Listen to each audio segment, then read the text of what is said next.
on the emotional toolkit for reaching children and even young adults these days. We live in a world where children are isolated because of social media or had been isolated during the pandemic. So this journey began more than 2 years ago. My name is Yvette Moy. I'm the Metro DC area coordinator for Crescent Project. And at the time, I was working with Muslims, Muslim converts, coming alongside them as they had experienced trauma in their life as refugees or immigrants. And then we moved to a women's ministry as well.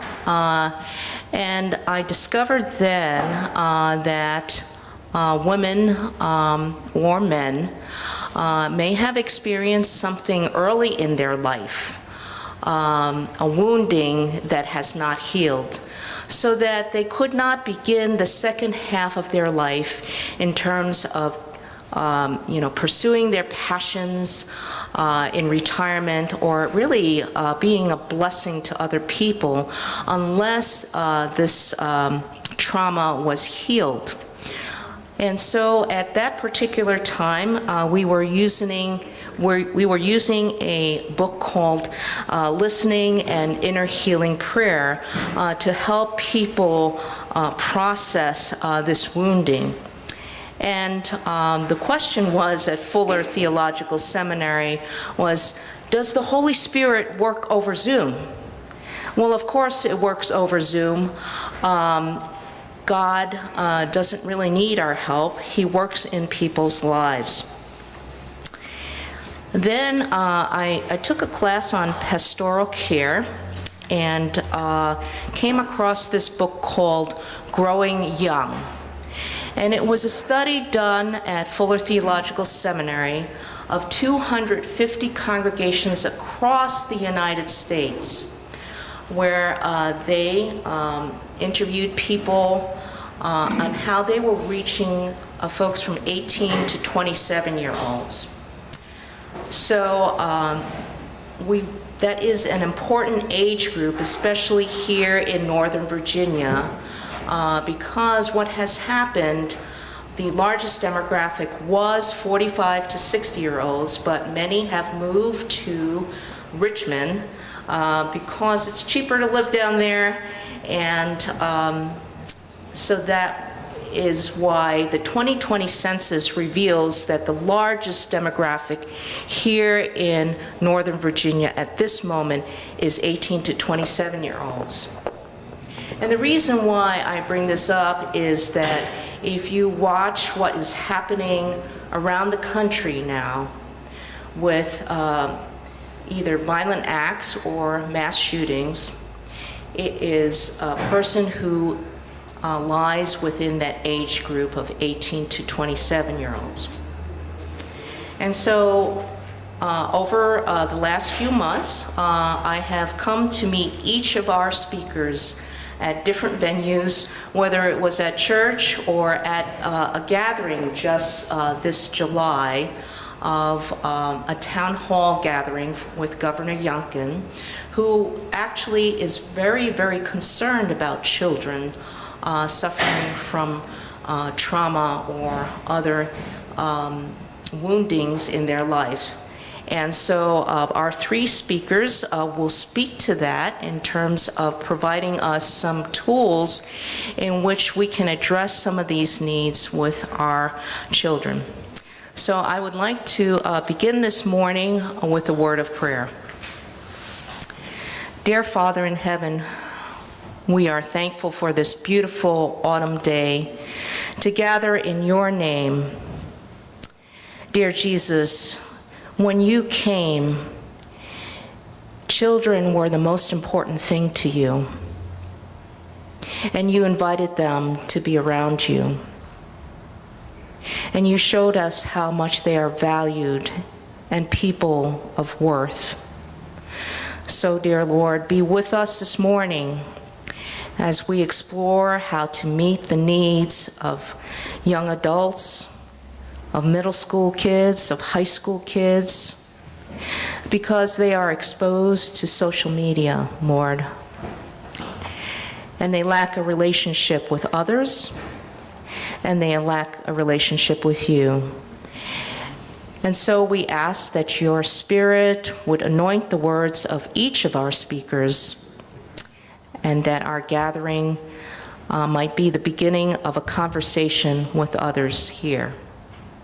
All of these things we ask in your name. Amen. So our first speaker is Dr. Margaret Wong. She is a licensed clinical and a licensed school psychologist at Ashburn Psychological and Psychiatric Services. And in her providing therapy to children, she uses young adults to come around preschoolers. She also has been an adjunct professor at the University of Iowa in the psychology department. So please welcome Dr. Margaret Young. Thank you.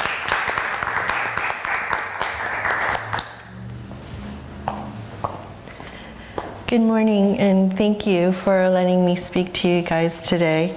I know it's an early Saturday morning, so I appreciate that. Today I wanted to focus on helping others understand what trauma is. And when I think about things like trauma, the answer is it depends. As a clinician, I have something like this that guides me. I kind of joke that this is the work Bible. And don't worry, there's a pocket version, so I don't always carry this big thing around. But when someone comes to us for an assessment or to determine if someone has experienced something traumatic, there are specific guidelines and criteria that we focus on. For many aspects, we look at the impact on a person's functioning, whether the person presents with the severity of symptoms, and as a result of that, there's guidance in regards to who is served. For us, when we think about trauma, we focus on the more severe. However, in reality, we know that it's more than that.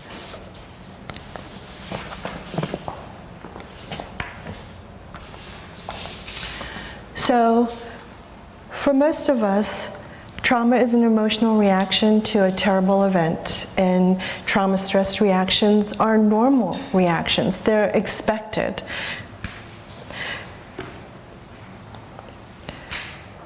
When I talk with parents and educators and teachers about understanding, I think the easiest way is to characterize it as an actual or perceived threat to someone's physical, psychological, or emotional well-being.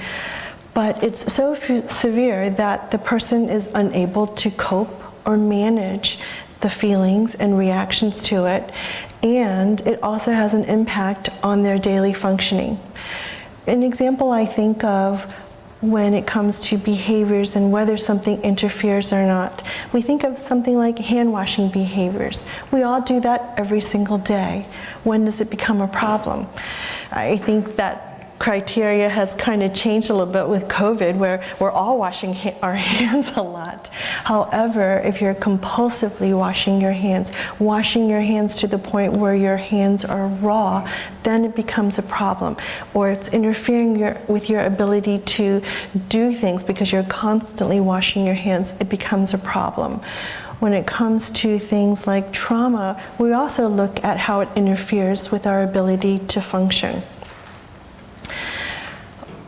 When it comes to things like trauma, one of the things that I also have to be mindful about is we don't always see things as they are, we see them as we are. I think as someone who works with someone who is going through trauma, we have to take the perspective of where they are at that moment. I might view an incident as one thing, but if someone else perceives it differently, I have to operate from their perspective and have this respect of who they are, where they've come from.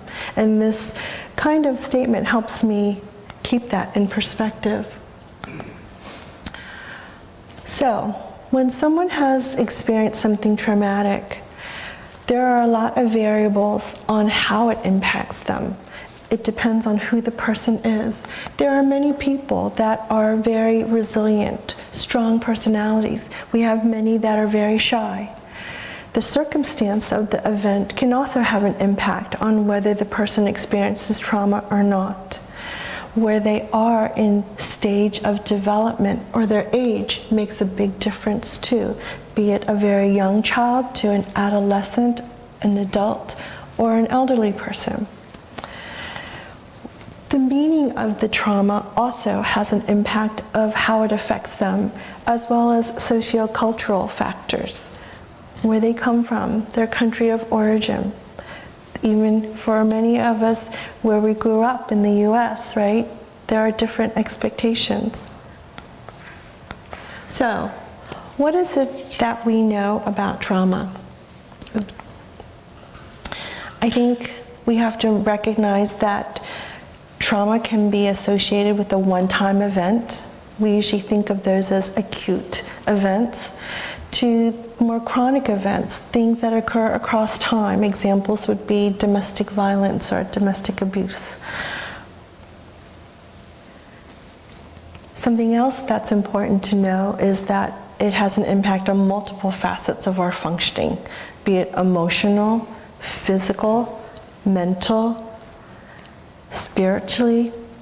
All of these areas can be affected. And for some people, it could be certain areas that are affected. For many, it could be all of these areas. But having that awareness of looking in these different dimensions of how a person functions is helpful in looking at whether they are experiencing aspects of trauma. I think something else that's helpful for providers and for people who work with individuals dealing with trauma need to understand is that sometimes the communities that are affected, especially those that are impoverished, individuals that are homeless, or in communities where there's a higher rate of social vulnerabilities, all of these things are important to keep in mind because children in these environments are more likely to experience trauma. I think something else that's helpful to understand is that trauma is on a spectrum.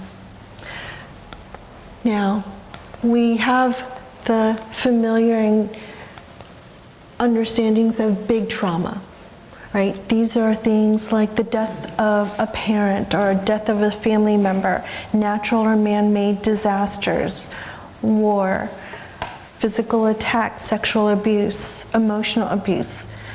And these days, more often, school violence, mass shootings. But there are also little traumas. Things like microaggressions, someone having a breakup in a difficult relationship. For children, loss of a friendship, fearful situations that may occur across time, and what we call toxic stress. Sometimes people are in environments where there are a lot of negative statements made about them, hurtful situations. Work toxic environments come to mind as an adult, right? So, what does it look like in children?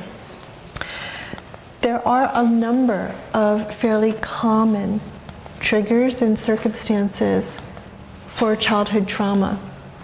Many of these we know. Some of these may not always come to mind right away, but they are just as impactful. Certainly we recognize the impact of a parent who may be addicted to drugs or alcohol, to a family member that's suffering from mental illness, a difficult divorce or separation, where that may also entail abuse of some sort. An incarcerated family member, we don't always think about that as a traumatic loss, but it can be for children.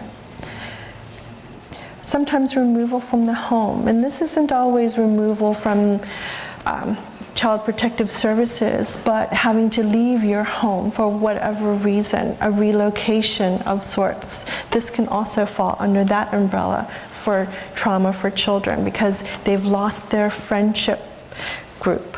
They have to go to a new place.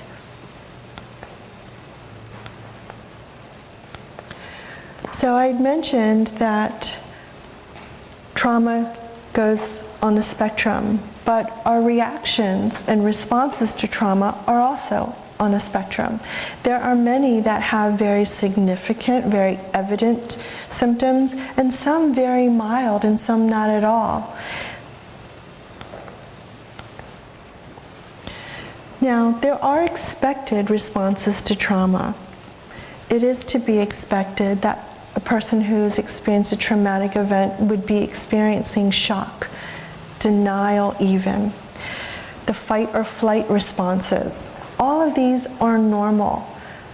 I think when a person is going through a traumatic event, it doesn't occur to them that how they're reacting is to be expected. It is normal. It is okay to have these reactions. There are also long-term responses as well. I think when people are aware that you may have these reactions when they occur, this is telling us something, this is information. You don't have to be afraid of it because what you've had to go through was something outside of the bounds of normal, and that's why it was a traumatic experience. So, if you are working with someone that you suspect may be having trauma, or you're in a position where you're working with individuals that are in that circumstance, these are some of the initial reactions that you may see. Confusion. What happened here? I don't understand what's going on. Feelings of sadness. Sometimes that sadness is associated with loss. Sometimes that sadness is associated with, I don't have control over this. I couldn't prevent this from happening. There's always the anxiety that often occurs. For some, there's hyperarousal or even hypervigilance. Always being fearful, on the watch of something happening or it happening again. There's also agitation and sometimes even numbness or not feeling anything at all, that blunted affect. They're not expressing anything, positive or negative. And for some of the more extreme, disconnecting from the situation, disconnecting from the world at large, feelings of dissociation. Some of the expected delayed reactions will evolve over time. In children, we might start to see that their functioning in school is affected, their grades are declining, they aren't focused as well. We often see in children sleep issues, but we also see these in adults as well. A lot of times the sleep disturbances are difficulty falling asleep, waking up a lot, nightmares. There's also fears of, what if this happens to me again? Once we've had a chance to process, we start thinking about these other things. We also look for markers such as changes in relationships.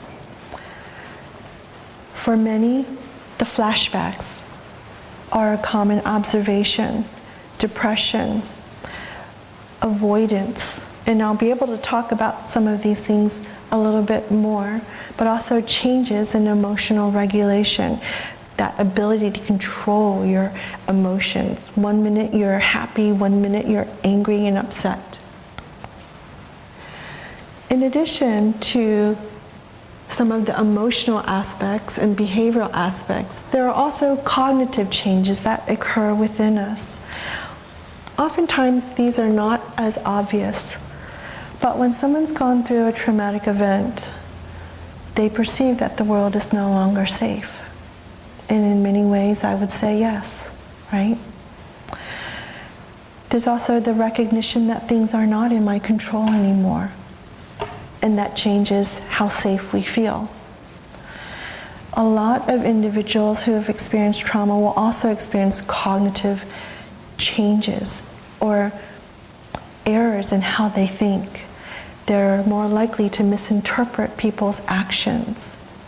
They might assume that this person is having harmful advances towards you when it may be neutral, whereas in the past this behavior might not have even been on your radar, but now you're focused on that. There's also feelings of guilt, sometimes excessive, sometimes you don't need that guilt, but you have that guilt. A lot of times it's known as survivor's guilt. Why did I not die in this event? Why did this not happen to me but someone else? Or why did I survive and the other person did not? There are also other changes in our cognitive thinking. Sometimes victims of trauma might have justifications for why this happened. Oh, this happened to me because I was a bad person. Or they might justify the perpetrator's behaviors. I might have done something that elicited this response from this person, and that's why they abused me or hurt me. There are also changes in hallucinations or delusions. Some people may have flashbacks that become more salient and more recurrent. Intrusive thoughts are also very common cognitive changes in response to trauma. You can't stop thinking about that. You can't stop remembering what had happened, reliving those moments. There's also this cognitive change of, I'm different. And yes, you are different. But some also think, I'm different from everybody else now. Nobody else understands what I'm going through. And this at times breeds isolation, aloneness. Something else that changes is this idea of a foreshortened future. When something traumatic happens, not only did it change us in that moment, but what we thought about the future can sometimes be changed as well. The future as I know it is not there. Well, what does that mean? For some, the future that I had envisioned that's no longer there means I can't hope for that anymore because it's gone. There might be perceptions of my life is short. This could happen to me. Fears that things will end suddenly because traumatic events oftentimes occur unexpectedly, very quickly. Well, what if other things like this happen in my life? And then the fears that life as I know it is no longer the same or normal. In addition to cognitive changes, people experience emotional changes as well. One of the most common ones are emotional dysregulation, anger, fear, sadness or depression. But a lot also feel shame. Some of that is from feeling a little different or people not understanding them. A lot aren't comfortable with the flood of emotions and they engage in denial. Nope, I don't feel this way. I'm not upset. I'm not angry. I'm not afraid. Certainly the anxieties and that bluntness, sometimes they just close the door completely to feeling emotions.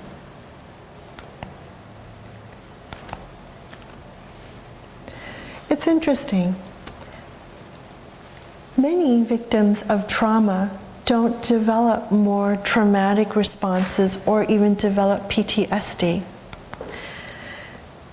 There are even some victims who have been exposed to very traumatic events and may only develop minor reactions or symptoms. A lot of that is because of the spectrum. A lot of that also keeping in mind who the person is. It is that understanding that people react differently. And when someone says, this is how I feel about this traumatic event, we do have to embrace them where they're at. Just because I react one way doesn't mean that the other person is going to react the same. There are going to be people that will experience PTSD or acute stress disorder. Initially, people will have very acute stress symptoms, but the majority, interestingly, develop brief or even what we call subclinical symptoms. In going back to that initial statement of how we interpret things is based on who we are, with kids, I often tell them, you're allowed to make a big deal out of something that feels really big to you. I think sometimes we don't always give people that time and space to have that moment, right? I'm going to give you that time and space to be in that feeling, and it's okay. All right, so what is it that you guys should be looking for when you're working with individuals that you're concerned about having trauma, or individuals that you may suspect? I think one rule of thumb is looking for changes in functioning. This is a pretty common sense kind of thing to look for. If you're working with a child, are they regressing in their behaviors, in their skills? Even for adults, we regress as well.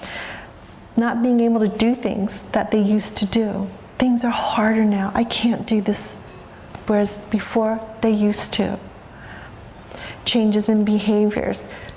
I always go back to the basics. Are there changes in sleep, eating? Are they withdrawing from others?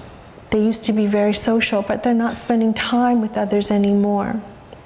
Are they reporting more physical ailments? I'm not feeling well. I can't do this. I've got a headache. I've got a stomach ache.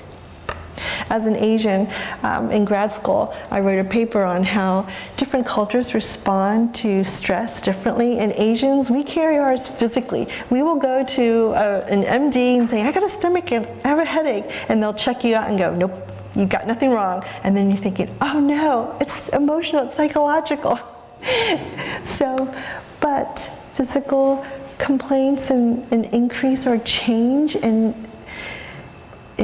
physical responses, that's information, that's important too.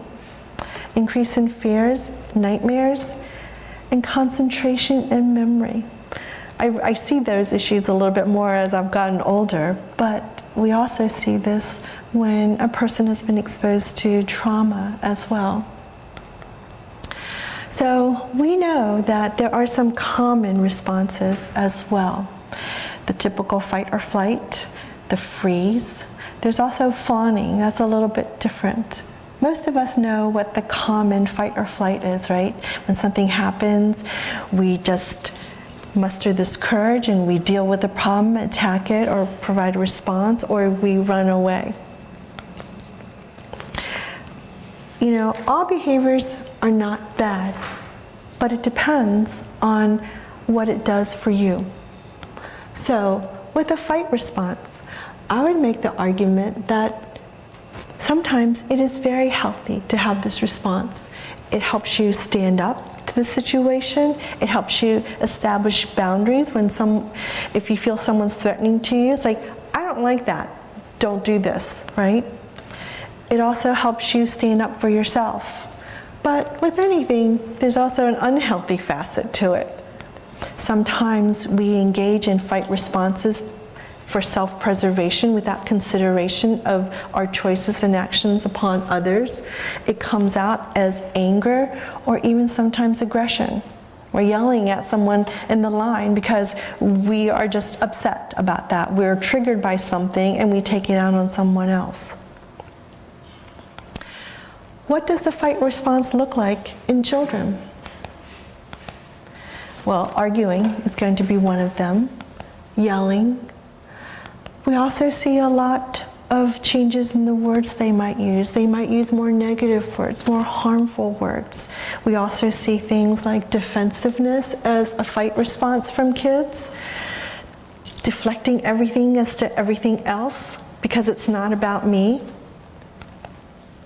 We see defiance, oppositional behaviors, irritability. When it comes to things like depression and emotional dysregulation, oftentimes we don't see sadness, but we might see irritability.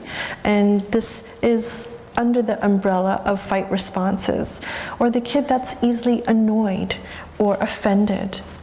Oftentimes that's a reflection of the fight response as well.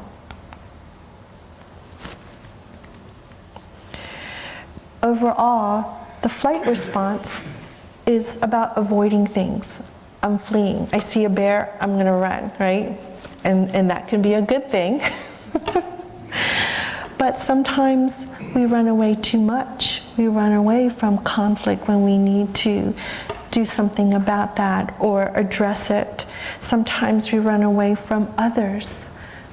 Sometimes we distract ourselves so that we don't have to engage with others. Well, what does it look like in kids? In the classroom or at home? They might be the ones that leave. They might have difficulty staying engaged in a task. They're just daydreaming, drifting off, thinking about other things. They might have a lot of energy because they just want to get out, and that agitation comes across as a high activity level. Sometimes it's procrastination. Some of that is that avoidance, right? But people don't realize procrastination is a reflection of that. Oh, they're not just putting it off, they're putting it off for a reason. And certainly we would expect, well, I'm not going to go there because that's where this happened. So for example, if they had been in a car accident, they might get upset if a parent drives down that same road. I don't want to go there. We can't go there. Feeling overwhelmed.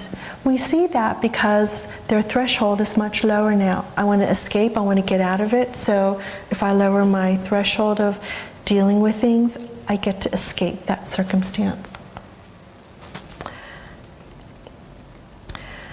Another reaction to trauma is freezing, sort of being still or frozen.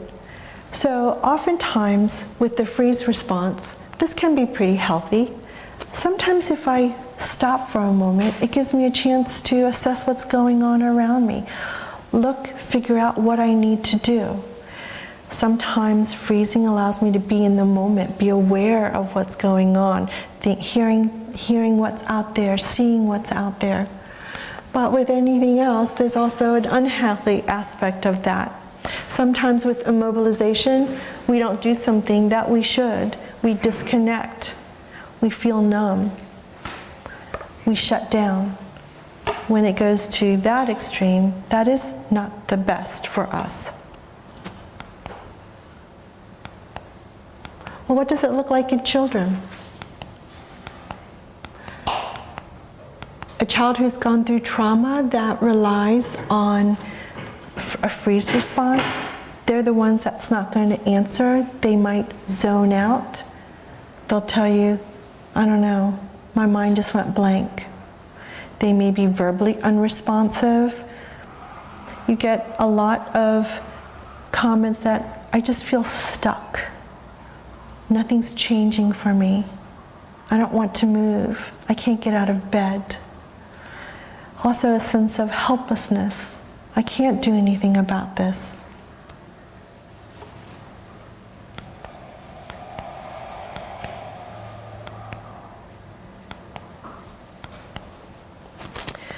So one of the other responses that sometimes we don't talk about very much is the fawn response. Most of us are very familiar with the fight or flight and the freeze response. But there's another one called the fawn response. There are some individuals, when they experience trauma, they deal with it by pleasing others. If I do everything right, I'm going to not feel bad anymore. I'm going to prevent any more bad things happening to me. They might engage in behaviors that appease others, especially a person that may be the perpetrator of their trauma. Well, if I do everything this person says, they're not going to hurt me anymore. This response may also create a circumstance where it's hard for that person to say no, not just to the person who's perpetrating the trauma, but to anybody. This may also lead to perceptions that others don't see me. Because I'm always pleasing others and accommodating others, they take advantage of me. Well, what happens when people start taking advantage of you? It doesn't feel good, and you feel like I'm not important anymore. Well, what does this look like in children? You might see that they adhere to rules a little bit too much. They might be overly compliant. As a parent, I'm thinking, what is wrong with that? I'm okay with that over-compliance. But this is the child that sticks to rules so much or wants to please you so much that it's not healthy for them because they're all about pleasing someone else. I think a vulnerability that comes with the fawning behaviors is that they're not letting others know what their own desires and opinions are, because I'm so eager to please you. I'm not going to tell you, no, I don't like this, no, I don't want this. And of course, that will breed unhappiness because you didn't get what you needed, or people didn't respect what you wanted. Sometimes in children, you'll see an over-attachment to the person that they're trying to please. They are by their side all the time. Hey, can I do this for you? Can I help you with this? Or not letting go. These are the kiddos that will also tell you everything you want to hear. Their actions won't be consistent with that. But yes, Dr. Wong, I do this. And I'm like, I'm just reading this behavior report for your teacher, and it said you did not. Or your mom said. That submissive to others can be a vulnerability of them being taken advantage of, being vulnerable to peer pressure. Sure, yeah, I'll do this, even though they know it's not okay. It also leads to difficulties in establishing boundaries or learning about what boundaries are. When it comes to boundaries, it's not a good or a bad thing. It's knowing when to have them, right? And when to put them down. But if you don't have good control over those boundaries, you will be at greater risk. Another big area is emotional dysregulation. Oftentimes, people who have experienced trauma will have difficulty controlling their emotions. And a lot of that is because they're shaken to the core. What used to be is not there or is different now. And with that comes the emotions. A lot of times when people have difficulty regulating or controlling their emotions, their reactions are all over the place. I might be okay with something one day, but I'm not okay the next day. I might be angry in one moment, and the next moment I'm laughing, I'm over the moon. There are also other aspects of emotional regulation that can be affected. Oftentimes, if our emotions are a roller coaster, we want to try and control that. And so some will engage in self-medication or substance use. A lot of adolescents and adults will engage in self-injurious behaviors because I can't control the pain, or I'm feeling pain and I don't want to feel the pain, and I will go to physiological things to feel the pain, to get rid of this pain. Eating disorders can be a risk factor here. I can't control my emotions, but I can control what I can eat, right? You're more likely to see compulsive kinds of behaviors. No, we must read this story time at bedtime. All my animals have to be aligned. I'm trying to control things because my emotions are not in control. And I'm thinking, if I do this, it will satisfy my emotions and I'm in control, when I know I'm not feeling that. For adults and teens, it could be addictions of sorts. Gambling. For a lot of our teens, the gaming addictions. Right? That's becoming more and more of a challenge for us in other realms, but there's also vulnerability when someone has been a victim of trauma. And of course, with the emotional dysregulation, we might want to stuff and get rid of our feelings. So, what does emotional dysregulation look like in kiddos? A lot of irritability, temper tantrums, unprompted outbursts, a lot of tearfulness. Some kids will develop negative mindsets, negative moods. Sometimes difficulty being soothed. You try to comfort them and nothing makes a difference. They'll tell you, nothing makes me feel better. You'll also see low frustration tolerance, things that they were able to deal with, they can't. And I had mentioned before, self-harm, especially in adolescence. Now that we have an idea of what trauma looks like, what do? We're lucky to have 2 other speakers that will be going into depth, specific activities that we can do to help heal, to help cope with the moment. So I am going to gloss over these fairly quickly.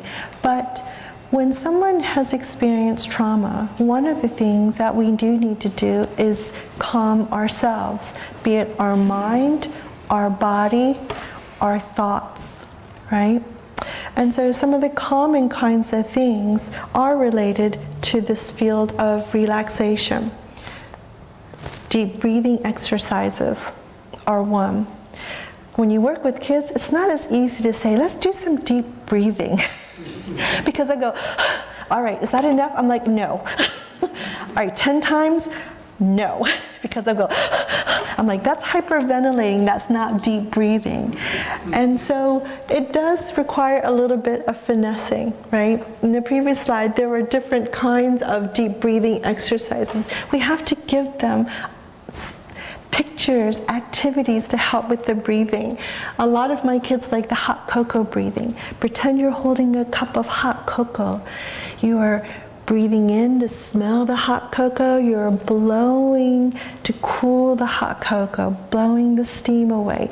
Any kind of visualization, some kind of metaphor, those are really helpful with kids.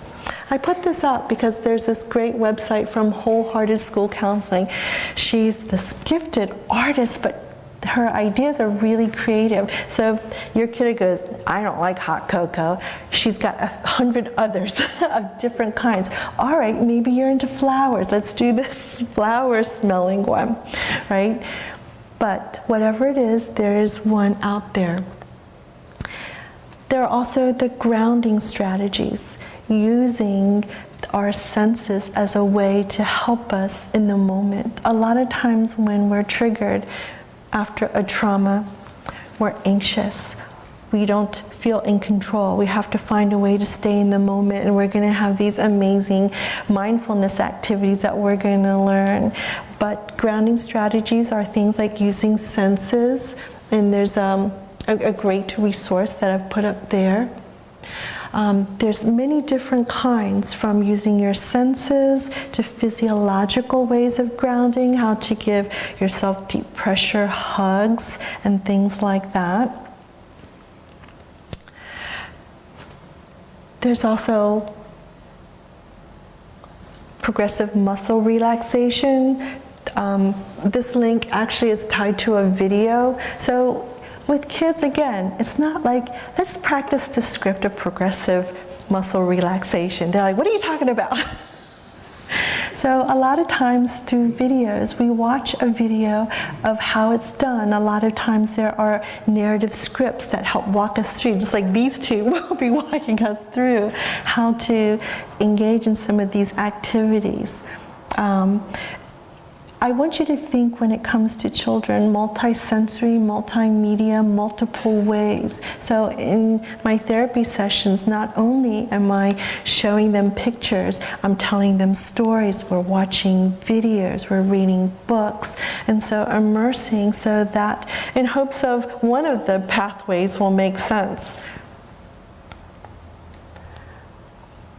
Do you ever notice how the muscles in different parts of your body can feel sore? What a video might look like. This is not just from running or playing. Sometimes when we feel sad, angry, or worried, our muscles feel the same way. The cool thing is, by relaxing our body, we can So we won't watch the whole thing, but you get an idea. If you are in a classroom and you need to have kiddos work on calming activities, there are nice calming cards, posters, and again, I put the resource up there. But what's nice is if a child sees it, they can visually reference it and recognize what you're asking of them. What's calm for one might be quite different for others. Some people find calming activities as exercise and movement. I personally don't like to sweat, so that's not in my wheelhouse. I might be the one that's listening to music, reading a book, watching something on Netflix, right? But it's all different. But having a menu or a variety of choices may help.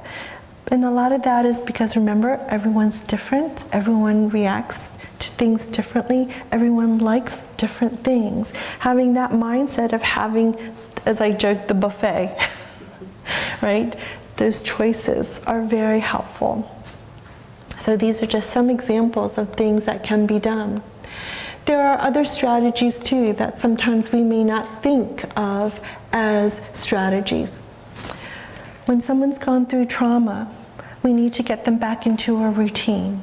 This may be creating new routines for some, right? If they've lost a parent, well, mom used to put you to bed. Now it's my turn, my job to put you to bed. But creating a routine where there's predictability and consistency so that they know what is to come. For little kids, I can't always say, all right, we're going to do these things now. This is our new normal. So sometimes we have to use charts or visual schedules as a way to do it. For younger kids, we might do object kinds of things. I think also when someone has gone through a traumatic experience, they forget that they have to do self-care, being kind to yourself. They're so busy dealing and thinking about what had happened, they forgot, I have to do something else now. I have to start caring for myself. Forgiveness is a very powerful strategy in dealing with trauma. A lot of times for individuals who are suffering from survivor's guilt, it's their fault, it's something that they could have done differently, but you have to learn to forgive, letting things go, giving things to the universe. The other things that you need to do is help them find a way to feel safe again. You know, as I mentioned before, the world has changed, and their cognitive changes have been the world's not safe anymore. We can intervene here by teaching them new ways of being safe, giving them tools to feel safe, right?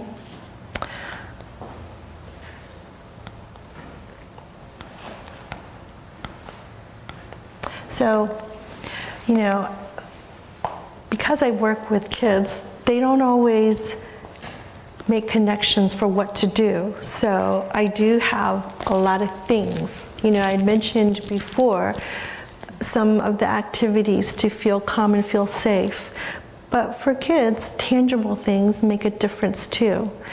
Be it having an angry monster that you can squeeze and pull apart. And there are some sensory things there, to having a worry monster where you write down what your worry is, you put your worry in here, the monster eats it, Amazon. There's even a book that goes with the worry monsters, and they come in different colors. books. There's a lot of nice series out there that's available to read. That way you don't have to come up with your own words.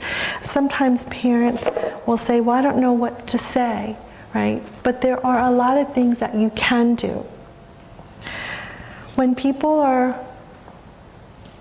looking for things to do, you also have to keep in mind, oh, I notice this person engages in a lot of flight responses.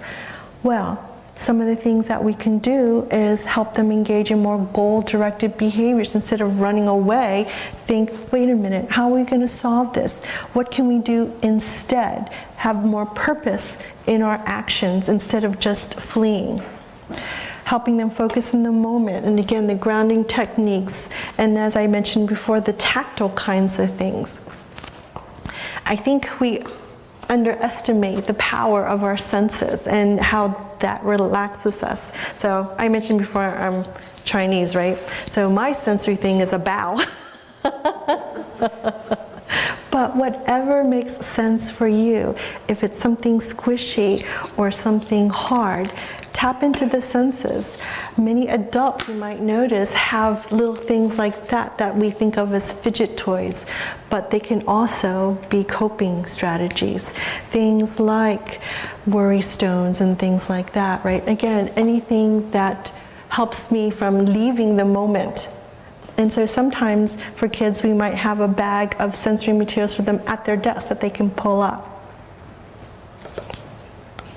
Some strategies for the freeze response, again, still some of the sensory kinds of things, feeling safe. If you can recognize what the response is, there's a variety of strategies that can be helpful. So as I said before, I was going to move kind of quickly on these because we'll be spending more time a little later on for that. I did want to take a moment for the fawn responses because I do feel that we overlook that a little bit. I do feel we need to teach victims of trauma how to say no, how to establish those boundaries, how to even let unhealthy relationships go, especially if we're trying to please others. I see that a lot with adolescents. They're wanting to be a part of the group, so they're willing to do the things that they should not be doing. They aren't saying, no, I'm not going to hang out with you tonight, right? A lot of times remembering that you are worthy. You have a right to say no. You have a right to be here. When it comes to handling strategies for emotional dysregulation, education is a big part of that. A lot of times we feel everybody knows about emotions. You learned about that when you were 4 or 5. But the reality is we don't realize how complicated sometimes these feelings are. Sometimes you're feeling 8 of these in the moment, right? And when they get together in a big ball of wax, it looks very different than some of these emotions by themselves. And so I do spend time teaching them about emotions again, what it looks like in them. When you're upset, what does it look like? And then how do you control that? You know, the earlier side says, you know, we have to learn about emotions like a thermometer, right? A thermostat of sorts. Most kids, when they handle emotions, is an on and off switch. They're not fancy like with the Nest like we are as grown-ups. But we can teach them those things by recognizing at least the beginnings of zones and things like that. There are also lots of nice videos out there on YouTube. The Mental Health Center for Kids does a fantastic job with their videos in very cute and clever ways. We're not going to go through. Most of the videos are about 5 minutes long, digestible for kids. Again, you know my friends are usually younger and more impatient, so when the window opens, I jump in. But as you can see, very relatable, easy, clever. Number 1, notice and identify. I think another skill that's really important is teaching critical thinking skills, problem solving. For most of us, if we can solve the problem, it's not scary anymore. The world's not dangerous anymore because I know what to do. I can come up with ideas. And so by helping them identify the problem, what they can do about that, that can be very powerful as well.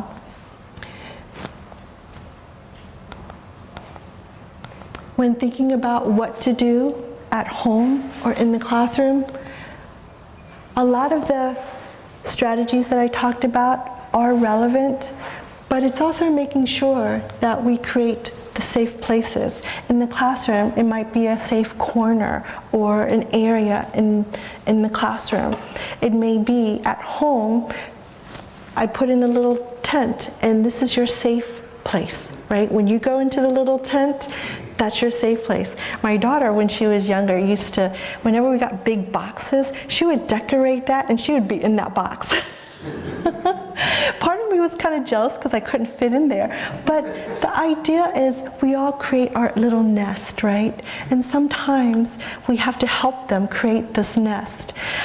Sometimes it's also helping them identify a safe person, be it in the building, or your safe person is the school counselor, the school psychologist, your teacher, creating a worry box. If you're worried during the day, write down your worry, put it in the box. We'll look at it at the end of the day. That's teaching them to let that go so that those worries aren't interrupting your day.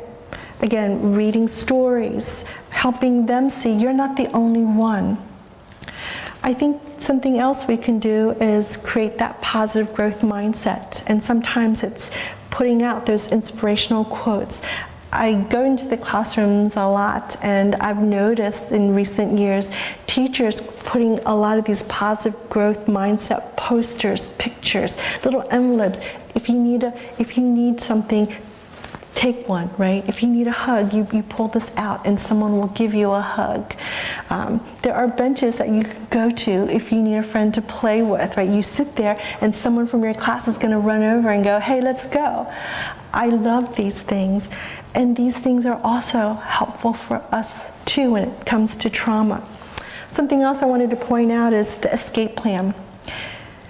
You know, sometimes we do need an escape plan, but we need to do it right. Instead of just running out of the classroom or leaving a situation, have an identified place. If this is too much for you, this is your safe place to go, and it's okay, it's approved. So for a lot of my kids, we have approved passes. I might give them 3 passes that they can use throughout the day, right? And if you need them, you use them, and that at least helps us know that there's some place you can go. In my world, there are lots of tools.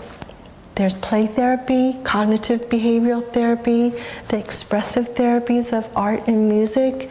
Therapeutic writing lessons have also been very helpful for kids with trauma. The EMDR, there's also DBT now for kids.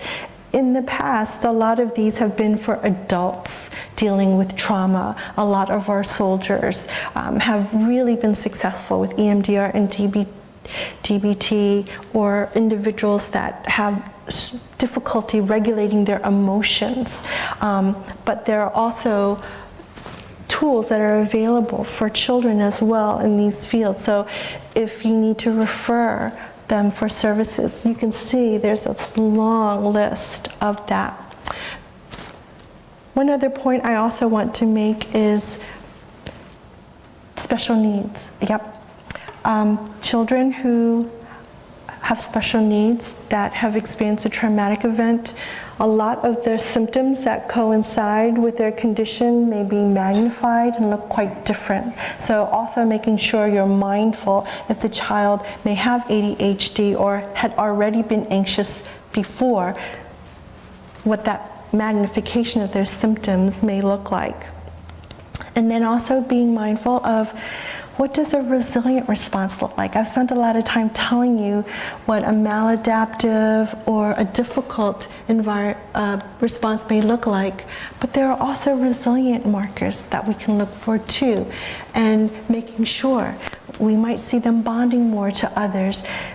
They're engaging in more goal-directed or oriented behaviors. They recognize, you know what, I can't be like this, I'm going to change my priority. Or I'm going to take what I've gone through and do something about it. I'm going to create a club that educates people about this and deal with that. and of course, just talking to others and relying on your faith. I want to thank you for letting me take time this morning and talk with you. Certainly, if you have questions later on, we can certainly talk more. Thank you.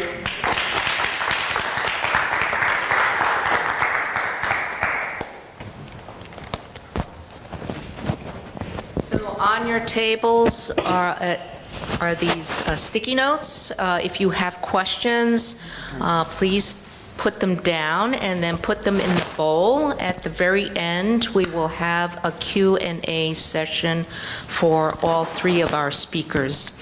But right now, we're going to take a 10 or 15-minute break.